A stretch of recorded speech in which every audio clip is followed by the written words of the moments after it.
guys! So, first time natin dito sa Soto Grande Hotel. Okay? So, ito yung front. Yan, napakaganda.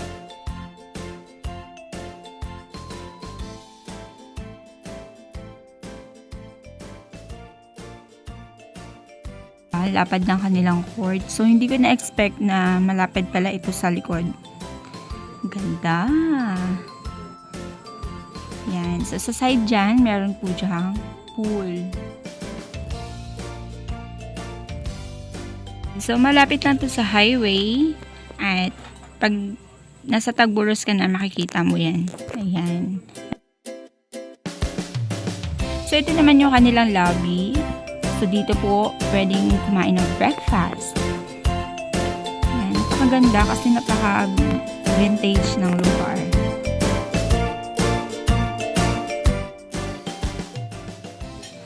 Wow! Ito naman yung taas. So, meron silang elevator.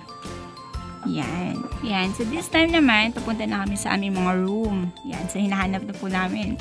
So, yung room po namin ay 211.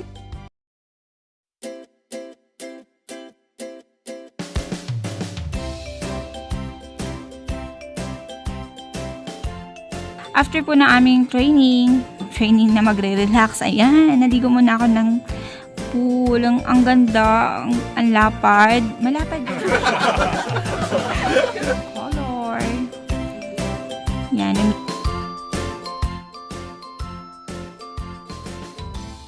Iba't ibang color. Solo lang ako that time kasi mga kasama ko nasa likod. So sabi ko mag-video muna ako. Feel ko kasi ako, Disney princess ako that time. Disney princess. Well, ganda dyan. So, before ka maligo, so, merong rules. So, kailangan ang gagamitin mo or ang suot mo ay pangligo talaga. Then, before ka magda-dive, syempre dapat mag-shower ka muna.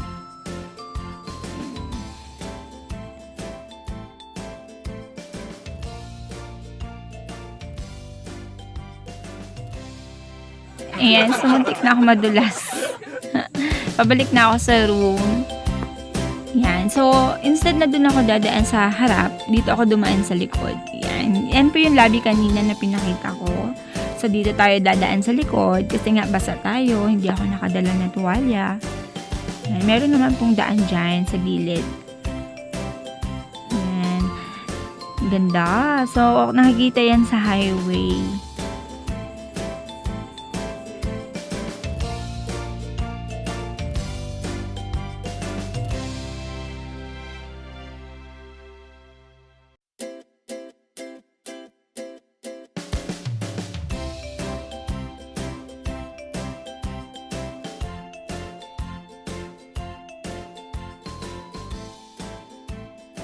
Okay, so itong Soto Grande, meron siyang 3 palapag.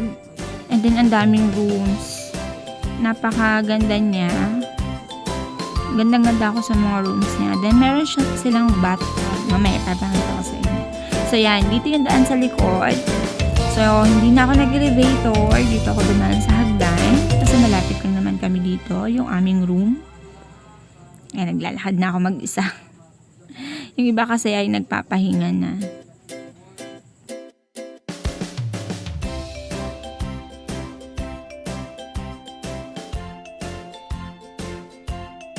Ayan, so dito na tayo sa hall. O, diba? Ang ganda ng hall. Yan, ang daming rooms. Kami ay nasa 2nd floor. So, lahat po ng mga teachers nandyan and lahat po ng mga rooms na yan ay puno kasi marami kaming nag-attend.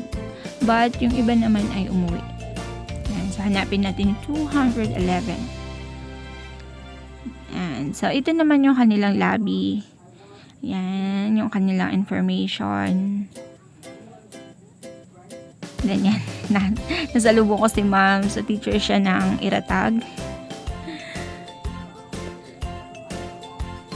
Yan po. Sige. Punta tayo sa room 211. Alright, so dito na ako sa room. Ayan. Picture, video.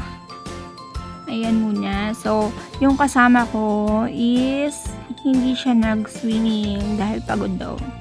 So, itutour ko kayo ngayon sa comfort room. Ito yung kanilang comfort room. Kompleto po. Yan, may mga towels, meron pong shampoo, meron ng sabon, and of course, merong bathtub. So, nag-enjoy ako dyan ng sobra. In-enjoy ko talaga siya. Yan. Ganda. And then, meron din silang plancha sa wall. Meron silang blower. Ayan. So, makikita natin, morning, good morning.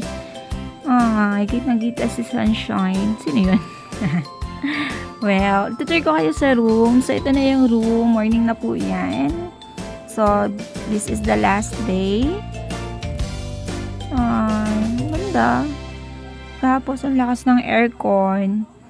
Yan. So, yung nakikita ninyo na pintuan, tagos yan doon sa kabila. So, pwede siya for family. Yan na. So, breakfast na po tayo. Ito na yung lobby na sinasabi ko sa inyo na pwedeng mag-breakfast. Ito na yung last day. Yan po. Uwian na kami. Mamaya konti.